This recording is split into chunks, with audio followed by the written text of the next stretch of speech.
folks, and welcome back to another episode of Pinal Prep Spotlight, brought to you by 911 Air Repair, your local air conditioning expert specializing in maintenance, repair, and new installations. This is our final show for the winter sports season. We are just wrapping everything up and putting a nice little bow on it because, well, our season's done. ALA Ironwood Boys Basketball was our last playoff team remaining. They played on Friday in the 3A semifinals against Chandler Valley Christian. And David, you were there at the game. Can you just tell us a little bit of what went down? Yeah, so a little bit of a preface before this game on Friday last week. During their Tuesday game up in Prescott Valley, after that game, they won that game. Coach Nick Hamburg told me that the team was going to have to play a perfect game in order to beat Valley Christian, and they were on their way to doing that. They played a perfect half. But you can't just play a perfect half against Valley Christian. This team was up by about 15 points going into the third quarter. Then all of a sudden, Valley Christian does what they do. They go on a 16-0 run. They hold ALA Ironwood to just 5 points in the third quarter and eventually go on to win and eventually go on to complete their three-peat of the 3A conference. For the third year in a row, they are champions. But I think there's nothing to be ashamed of with ALA Ironwood. This is a team that has always been one of the perennial favorites to be up there. Back-to-back Final Four appearances is always great. But now the question is going to be, what do they do next year? All these seniors are now gone. They have plenty of seniors that were on the bench that are now going to be gone. And then their three-headed monster of Chad Copeland, Jackson Chapman, and Jackson Edgerton are all going to be seniors and are graduating this year. Those are their three top scorers. So now it's going to come down to who fills that role.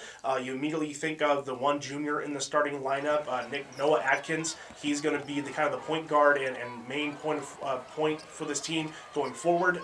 It's just going to come down to what kind of guys they have coming up and possibly some transfers as well to fill out the rest of this team, and hopefully things will continue and they can still kind of be that perennial playoff team that we've seen them be so far. Really like this team, and I think we expect more things from them. It's going to come down to who shows up for tryouts and who shows up for making the team and wants to move this team forward. I think that's kind of just the gist as a whole for our playoff teams is what happens next. A lot of these teams were senior heavy this year. Coolidge Boys Basketball, one of them, although a little inexperienced, they did lose a lot. They are losing a lot of talent, which kind of led to that early first round exit against Tucson Sabino. And then you look at Combs, got to commend Combs and head coach Hosea Graham on the tremendous job they did. This Combs team has absolutely nothing to hang their heads about this year, overcoming everything they have to make it to a first round game for the first time. I want to say it was maybe 2013 around there when Combs was in 3A and they made it to the state championship game, but they lost to Snowflake. So just looking at this Combs team, tremendous job. They are losing a bunch of talent like Jonathan Bias, Logan Tuckerfield, and Jay Lujan, just to name a few. And then looking at our girls' side, David, you're our big Post and Butte fan. What can you say about the Broncos? Yeah, it was just a tough performance for them. They were battling all the way throughout in that play-in game. They just couldn't get it done towards the end. But this team is still going to be okay, I think. They are going to lose some seniors and some big pieces. Like one that comes to mind immediately is senior Julia Harris. She's not a traditional basketball player. She's just a really solid athlete. She's a track star for them, and that's what Coach Savannah Bix loved about her. She called her just the soul of the program, and she's going to be very, very much missed. But this team still has a really good foundation, a good core.